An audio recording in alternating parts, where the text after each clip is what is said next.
How we doing? Fox back again. This is a bit of an impromptu video. I wasn't planning on to do one.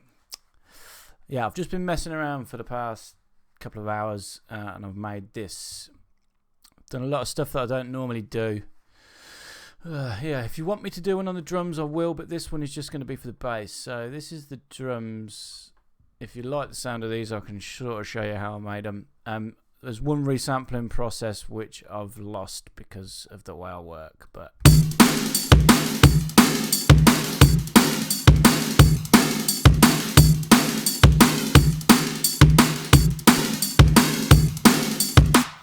that echoey fizzing sound comes from the overdrive when you have it real high drive and real high tone with a real open. It gives it that sort of phasing sound.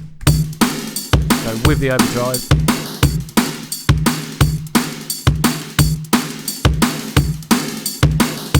it's emphasising what I did inside Trash. I'll just show you quickly before I go to the bass.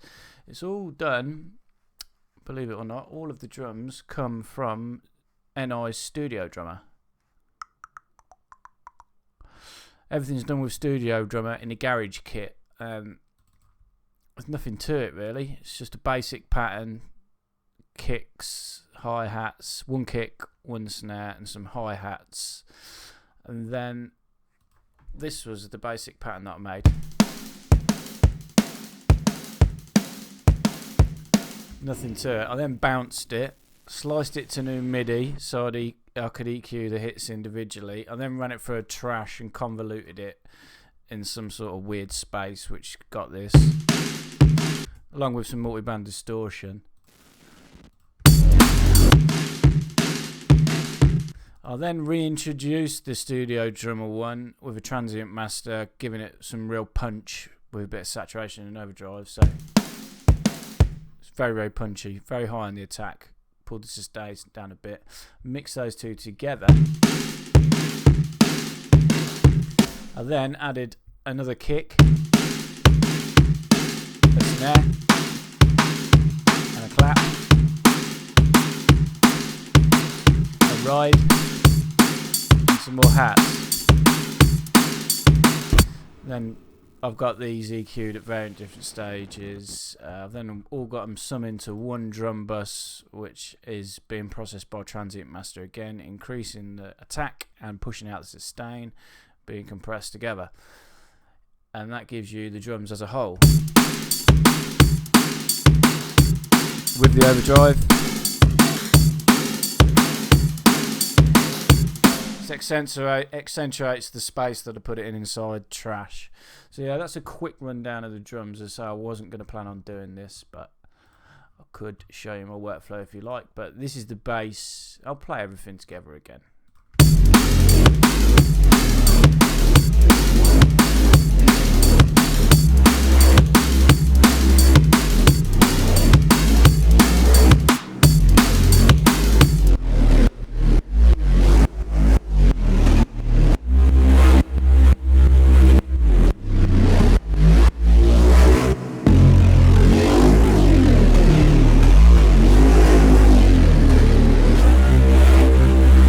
Just turned the sidechain off there. I had sidechain on every layer. I've sidechained the top layer, the sub layer. I'll talk about the sub layer later on. It's following the same sort of mod wheel movement that I've got a bit of pitch modulation. But the top layer, which is the main part of the sound, I've turned the compression off. I'll turn the imaging off. I'll turn Trash off. I'll turn Neutron off. So yeah, this is just the original patch that I made in Serum.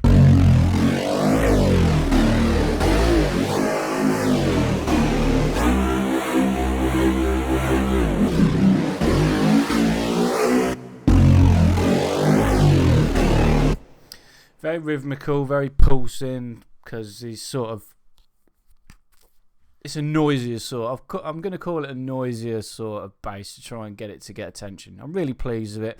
I'm sure it's not exactly like a Noisia sound, but yeah, it's that sort of real heavy distorted bass sound. So you can hear what a difference the Trash and the Neutron make. So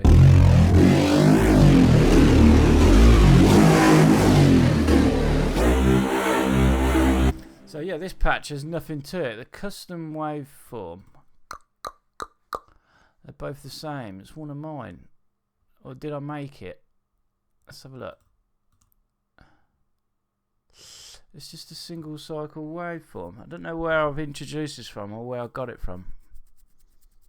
I made this patch a few days ago, maybe a week or two ago, and put it in a Neuro folder. So yeah, anywho, it's this waveform. I might as well save this waveform. I'll save it as Neuro 1.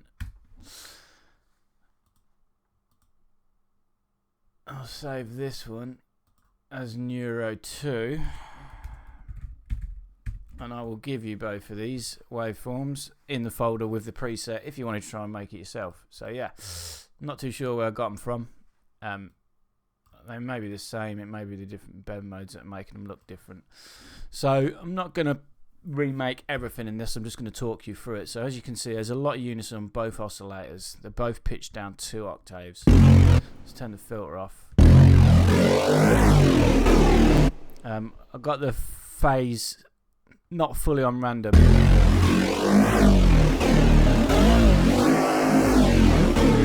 wanted the phase of the unison voices to start at a point and then move off, so I've pulled the random down a bit, phase, and moved around a bit. 16 voices unison for this, 14 voices unison for that. What LFO is doing the detune? Nothing. It's the mod wheel. There's a lot of things mapped to the mod wheel. I've got the asymmetry and the bend minus respectively on oscillator A and B. Yeah, this LFO is doing the modulation for the asymmetry and the bend. It's set to a half note.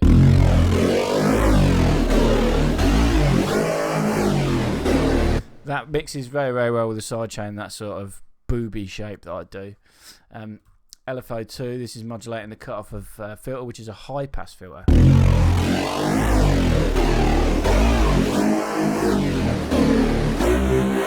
Set to envelope mode, so it's only working once per chord, trigger, or double note, what I've got going on.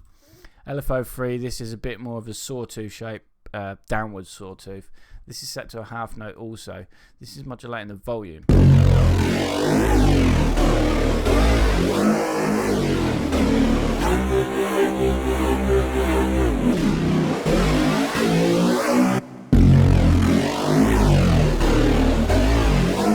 You can hear it flicking the volume in and out.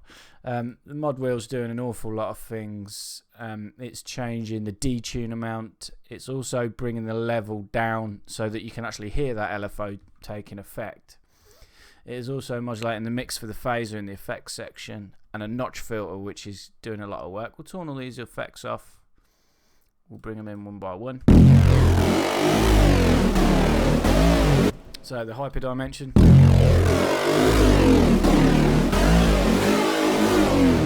That sawtoothy LFO is bringing the mix in for that. The distortion.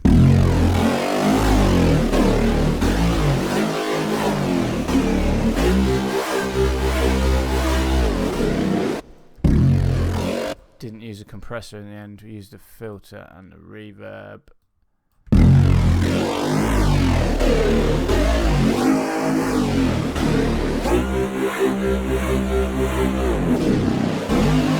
Really is a very evil patch. As I say, it's quite complex. It would take me 15-20 minutes to do a video on this on its own. So for this purpose, yeah, I will give you this patch for free. It is in the description with the 2 waveforms if you wanted to try and fiddle around and use them yourself. They're just a basic waveform. As I say, there's no modulation on the wavetable. They're static in regards to no wavetable modulation. It's just the bend and the asymmetry that's giving us the sound. The filter, it's got a little bit of resonance, a little bit of drive, a little bit of fatness. It's in mono mode. It's set to legato, and always the portamento is engaged. You can hear slide in between. You can hear the portamento sliding. When always is on, you don't have to overlap the notes. It just automatically glides between the notes in succession of one another. So yeah, that's the patch basically explained. So the effects are just all adding extra stuff. The hyperdimension is the main part, and the diode distortion, the phaser as well. This notch is acting as another phaser, which is going in the opposite direction to the phaser. It's a neat trick. It's like two notches passing over one another. So yeah, that's the basic patch. I say it then comes into its own when we start introducing these other plugins. Neutron. This is my new favourite machine. Just for everything. You can just drop it on everything. What I've got going in here, I've got an EQ going on. I'm boosting the lows. Obviously, I've got a roll off at 40 Hertz. I'm boosting the lows at 70, and it even gives you a pitch. It's just a crazy bit of kit. I'm boosting again at around about 360 Hertz and just boosting the overall highs of the sound.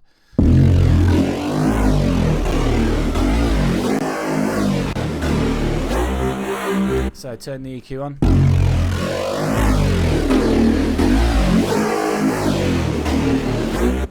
Compressor 1, this is selector multi-band mode. I've got the first band split at 200 Hz, so it's literally just the bass.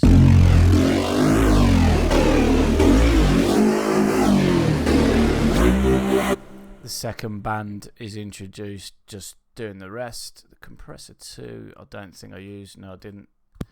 The exciter. Same sort of split, a little bit lower, 130 Hz. I've got it set to retro and warm, introducing the drive a bit, all the way to warm, and the drive on full for band 2, which again is the rest of the spectrum. Transient shaper. Again, split into bands. I've softened the attack on the lows, although I've got the band split a lot higher this time. Softened the attack and decrease the sustain, and done the opposite for the other end of the spectrum, so made it a little bit more harsher and a bit more attack on the higher part of the spectrum. Yeah, set neutrino mode set to clean. That was it. This might have even been a preset, you know, that I've fiddled around with. I think it might have been bass, synth bass, growling bass. Maybe I'll sometimes do this when I'm using a plugin to start off. I'll get a preset and then I'll tweak it around. It might have been that growling bass preset inside Neutron. This comes with the Ozone 7 advanced all bundle thing that you get. I recently purchased this. You get a hell of a lot of stuff for your money. The only product that I had bought previously was Trash 2, which is a multi-band distortion unit. I then bought Ozone 7 Ultimate as an upgrade, or whatever it is, Ozone 7 Complete, and then for an extra $150 it offered me an upgrade at Christmas time, and I got Nectar 2, which I use a lot on my drum breaks. I got these RX5 components, vocal synth, Neutron, and all the Neutron elements. It was ridiculously cheap for all the extra things that I was getting for the upgrade, so I would be aware of those. Keep an eye out if you already own products from Izotope. They're constantly offering you ways to upgrade very, very cheaply to the rest of their products. So yeah, that's Neutron engaged. Then I bring in my favourite plugin in the entire world, Trash 2, without and with.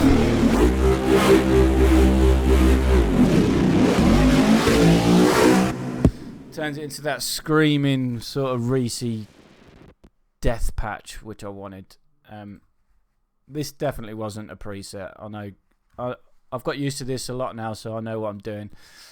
So it's set to multi-band mode. I've just split it into 3 bands. The top band I never do nothing with. I just push it to 1900 Hz, so I'm just literally using these 2 bands. Same sort of split that I had in Neutron. The lows are at around 156 Hz. And for part 1, I have distorted it, and I have chose the blues driver. A little bit more pre-drive than it came as originally. The mix is on full and the gain is really quite high, so you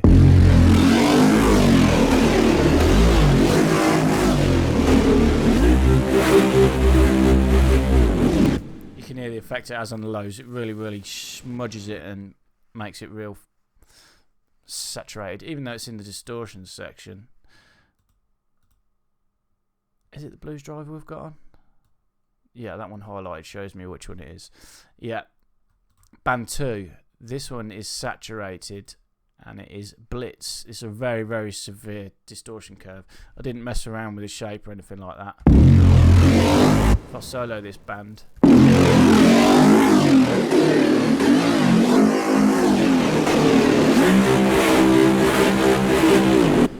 whoa, what a machine. This is doing all the work. Yeah, both together. Really does add a lot more weight, adding that distortion on the low end. It's not something I always do. I use the overdrive inside Ableton sometimes, but yeah, it does give me a lot of low end, a real lot of beef. Although at a later stage, I am mixing that out. He says, realising that he hasn't. Yeah, anyway. I've got a dedicated sub, so normally I would push that out a bit more than it already is. So yeah, Izotope trash too. I haven't used any of the filters, the EQs, the dynamics, the delay or nothing. Literally just one stage of distortion in the multiband mode, and it's given us this ultimately powerful thing. Right, oh, this is it off again. And on.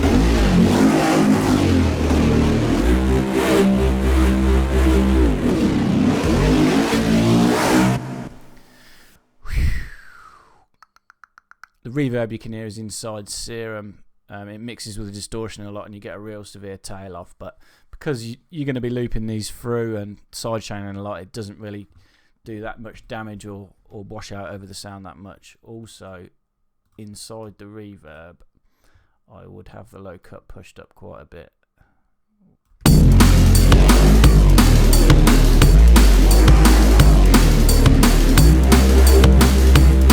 So they're absolutely mullering the sound at the minute, as you would imagine. So this first compressor is sidechained from, well, I could have sidechained it to the complete control VST and EQ'd it to the kick, but I always like to layer another kick if I do use traditional drums, which I've done inside the complete. So yeah, I've got it sidechained to this kick, which is a real punch. I've moved a lot of the low end because the studio drummer kick has been distorted and creates a lot of the low end, so I just wanted this to accentuate the kick of the click, and also that way it makes a perfect kick to act as your sidechain. So I have sidechain to that kick, so we'll turn that sidechain on. This one is sidechain from the snare in the same group. For exactly the same reason, it was easier for me to pinpoint at what point I wanted it to duck from the snare.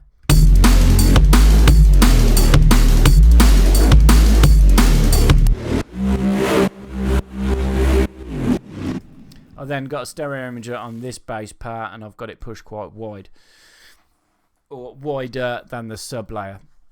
So the reason I created the sub layer, there's no reason to create a sub layer when you do a patch like this, except that you should have a separate sub.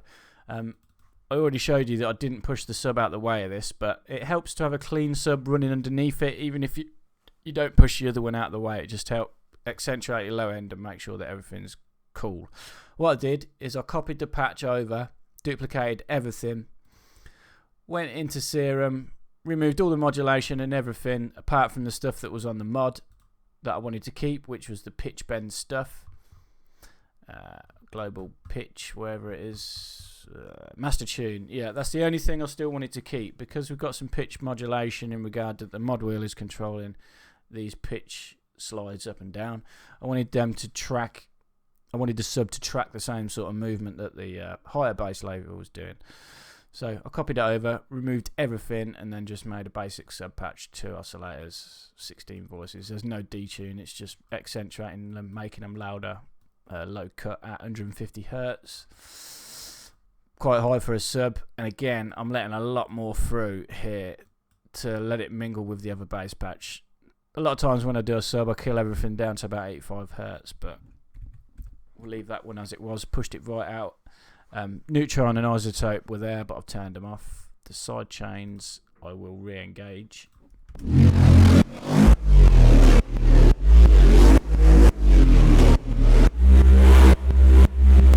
This one is stereo imaging, keeping the bass real mono. If I solo that.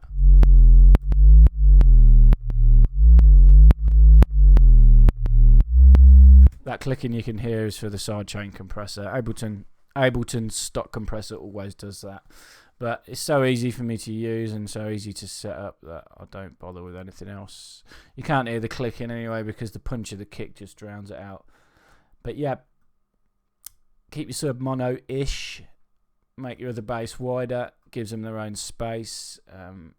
Let's try and actually push this out the way with the EQ like I was talking about. See what it sounds like.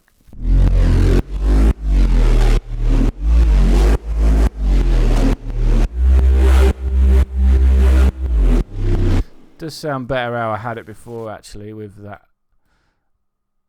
the sub getting mingled with the one that's getting distorted by trash.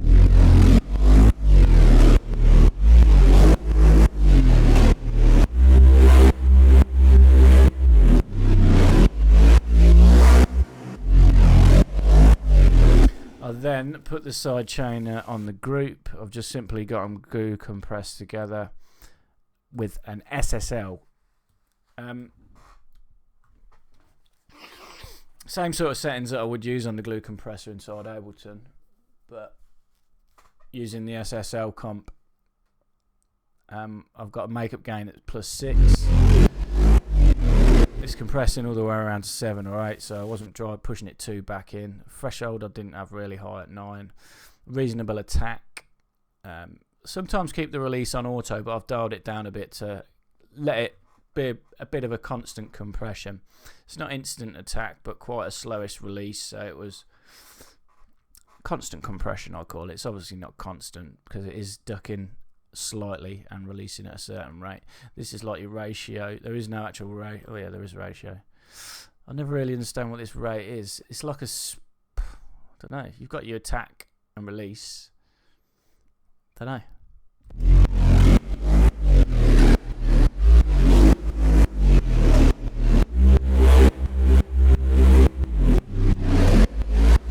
Yeah, I'll have to read the manual for that. I don't know what that rate is. I must have just left it what is the standard. And the ratio on 4. A bit of extra saturation. There you have it. I've been waffling too long. You can download this sound for free in the description. Yeah, I'll give you those 2 waveforms as well, all in one little folder.